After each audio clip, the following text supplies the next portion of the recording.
From Hollywood, it's time now for... Johnny Dollar. This is Pauline Morris at Victor Turner's office, Continental Adjustment Bureau. Oh, hi, Pauline. How are you? Just fine, thank you. Johnny, Mr. Turner asked me to get in touch with you and find out what you're working on at the moment. Why, nothing. I was thinking of going to New York for a couple of days. Well, good. Would you be interested in handling a case for us while you're there? Oh, Pauline, I'm going to New York on a vacation. Well, this shouldn't take too much time, and, Johnny, it's really one of our most important accounts. Well, how much commission can I figure on? Do you want the truth? Sure. Practically none. Oh, fine. Why does Turner foist these things on me? Oh, I guess it's my fault. I told him I thought you might do it as a favor to us. For Mr. Turner or Continental Adjustment Bureau? No. For you? Okay, what is it? Well, Wait, better still, why don't you tell me about it over dinner? Say at the Crystal Room? Oh, I'd love that. I've been wanting to go there for months. Hey, you know something? I've been waiting for an excuse to take you there for years. 8 o'clock, Pauline? 8 o'clock.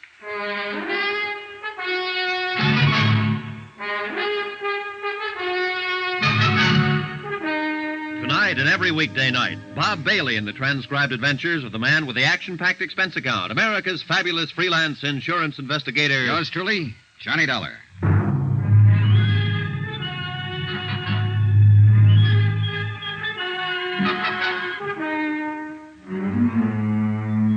Expense account submitted by Special Investigator Johnny Dollar to the Continental Adjustment Bureau, 418 Elizabeth Avenue, Hartford, Connecticut. The following is an accounting of expenditures during my investigation of the Forbes matter. It started quite pleasantly.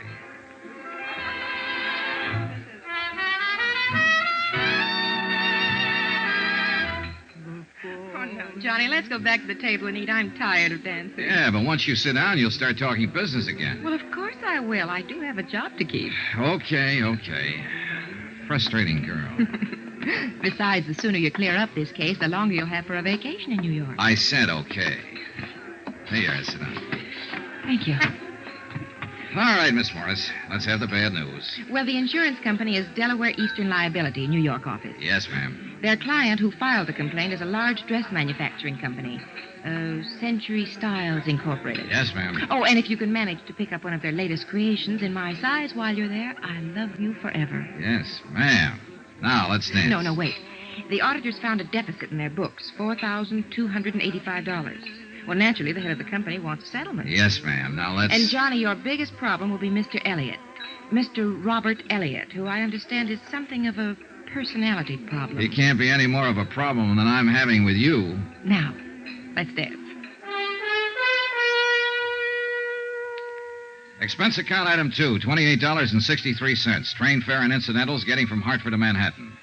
With me, I took all the necessary information concerning the indemnity claim of Century Styles with Delaware Eastern Liability and Trust. I arrived at Grand Central at 2:05 and was checked in at the New Weston by 2:30. Air brisk, sky clear, weather cold.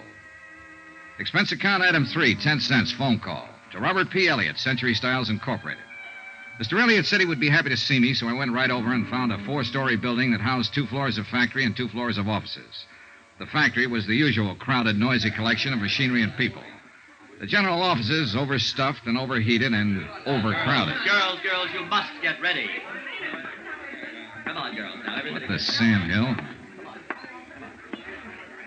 Jenny, you'll just have to reduce. How can we fit you when the pins keep popping out? Pardon me. I'm looking for Mr. Elliot. You are? True. Well, I'm Robert Elliot. Oh, you must be Mr. Dollar. That's right. Stand by, Jenny, sweet. Please, these pins. We all suffer for our art, child. Now, bear up. I'll deliver you soon. This way, Mr. Dollar, to a quiet corner.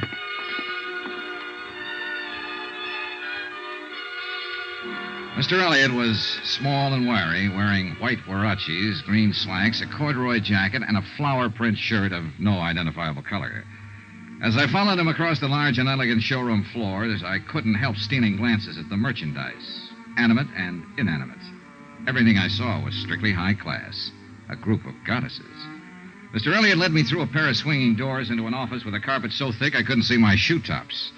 A desk in Russian gray sprawled in one corner. My office, Mr. Dollar. Mm-hmm. I can't tell you how grateful I am that you're here, that the insurance company heeded my call. Well, I hope we can help you straighten this matter out. Well, it's scandalous. It's truly scandalous. $5,000, really. The complaint said $4,285, Mr. Elliot. Well, that's almost $5,000. Besides, I like to deal in round figures.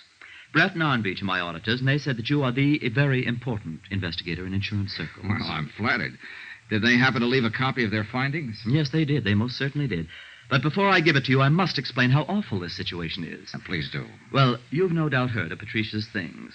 No, I don't think... Patsy's things? Why, of course... Oh, you're just joking. I am Patsy's things. In fact, I made Patsy's things. It's our highest price line, you know, evening dresses. Oh, you don't say. I definitely do. Oh, the nights of thankless work that go into creating just one gown. One supreme gown for the season. Oh, I'm sure. I'll tell you, Mr. Dollar, it's a thankless task in one respect. But that's a different story. What I'm trying to say is that this loss is devastating me. I mean it. I simply must have an adjustment immediately. Well, the insurance company sympathizes with you, Mr. Elliot. We'll try to adjudicate it as quickly as possible. Oh, that's comforting. That's very comforting. Oop. Rob Elliot here. In my opinion, hats are just not important this year. Yes? No. Positively no. No advance layouts on the new line. Not until later. No, not tomorrow. No, I can't. I simply cannot. Anything wrong? Well, that's what I mean. That's what I'm trying to explain. This matter simply must be handled with all dispatch, Mr. Dollar. You see, my firm operates on a... Shoestring? Well, Spider's hair would be more apt. $5,000.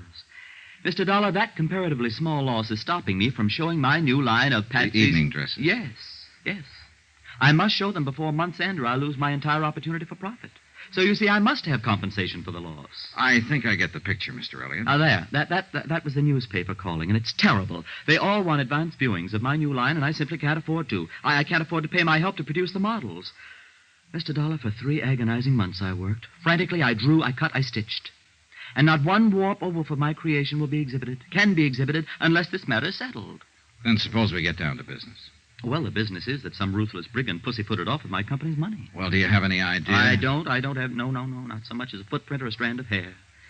And, Mr. Dollar, if you don't find out who it was and return my money, I'll be cremated. Professionally cremated, that is.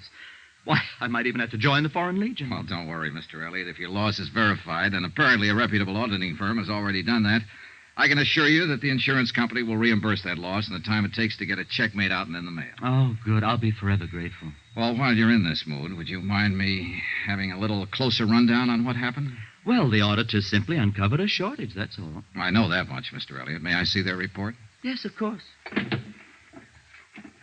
There. Isn't that binder an atrocious green? Well, if you say so.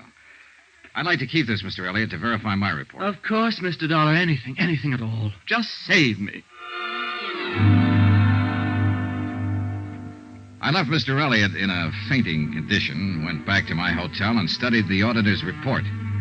The obvious conclusion after an hour's reading was that the funds had been embezzled by someone in the bookkeeping department. A series of crude erasures and bad fumblings indicated that whoever had done it had been something less than expert. In fact, he or she had been almost idiotic. The next morning, I confirmed my own findings with Mr. Brett at the auditor's office. We uncovered the loss 2 days ago and advised Mr. Elliot to contact his insurance company first. Sure. Dollar, any reservations on your part? No. Elliot's got a legitimate loss here. I'm sending in my report today. He should be compensated in another 2 days. He'll be relieved to know about that. Yeah, I know. I met him. Well, what's your next step? Well, we'll pay off Elliot so he won't have heart failure. But, of course, we'll try to make recovery. I noticed the losses were in book series F6 through G10. Yes. Did you talk to personnel over there at his place? Mm-hmm. A fellow by the name of Forbes handled that series for them. In the accounting office, of course. Oh, yes. Been with Century Styles for 5 years. Where is he now? He's still there. Huh? Mm-hmm. I thought it was kind of funny, too. A fellow pulling a crude job like this and not trying to run out. No, he's still working for them. Well, maybe he isn't the one at that. Forbes was in charge of those books. I don't see how it could possibly be anyone else. No, neither do I, Mr. Brett. May I use your phone? Oh, sure. Help yourself. I noticed all the money was stolen in the last 4 weeks. Yes. You'd think he'd at least have strung it out. Greedy, I guess. Yeah, I guess so. Hello. District Attorney's office, please. My name's Dollar. I want to talk to someone about a warrant. Embezzling funds, grand theft. Oh, hold it, please. Forbes. What's his full name? Sheldon Thomas Forbes. Thanks. Sheldon Thomas Forbes, bookkeeper at Century Styles Incorporated. Good. I'm on my way. Expense account item 4. $3. Cab fare to the offices of John L. Gregory, Deputy District Attorney. I explained the situation to Mr. Gregory and furnished him with the auditor's report. An hour later, I was back at Century Styles with our friend, Mr. Elliot. Well, if it has to be, it has to be. There he is. Forbes? Third desk. Sheldon Thomas Forbes was a tall, dark-complexioned man in his early 30s. His hair was black, straight, and closely cropped. His features regular, not good, not bad. The kind of man you see every day on the street. Somehow, the kind of man I hadn't expected would swipe $5,000. Oh, Mr. Forbes? Yes? This gentleman would like to see you. I feel like Brutus. Oh, why don't you run along, Mr. Elliot? I'll handle it from here. Oh, thank you. Hello? Sheldon Forbes? Yes. My name's Dollar, Continental Adjustment Bureau. We represent Delaware Mutual Liability. They cover this firm for losses by theft and fire. Uh-huh. 2 days ago, the auditing firm of Brett and Arn Beach located a loss of almost $5,000 here. Naturally, the matter came to our attention. I'd like to talk to you about it. Why me? There's every indication that the losses occurred in the particular accounts you've been handling. Uh-huh. You do handle books F6 through G10? Yes? Will you step over here a minute, please? Sure.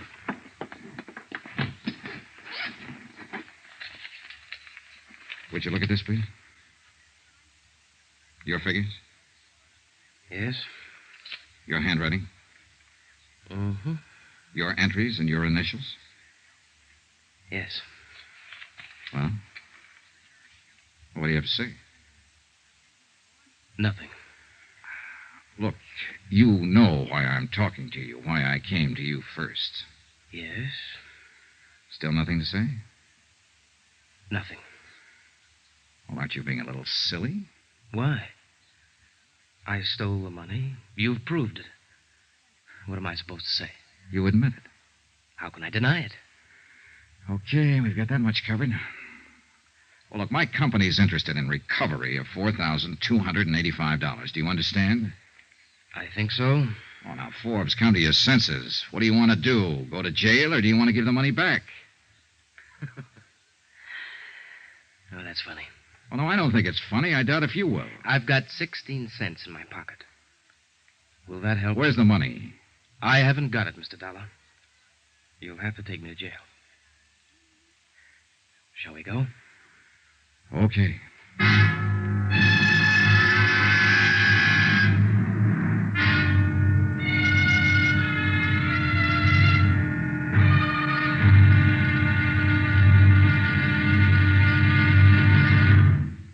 There'll be another intriguing episode of the Forbes matter tomorrow. What makes a man steal? Everybody's tried to answer that question at one time or another. Tomorrow I'll take a crack at it. Join us, won't you? Yours truly, Johnny Dollar.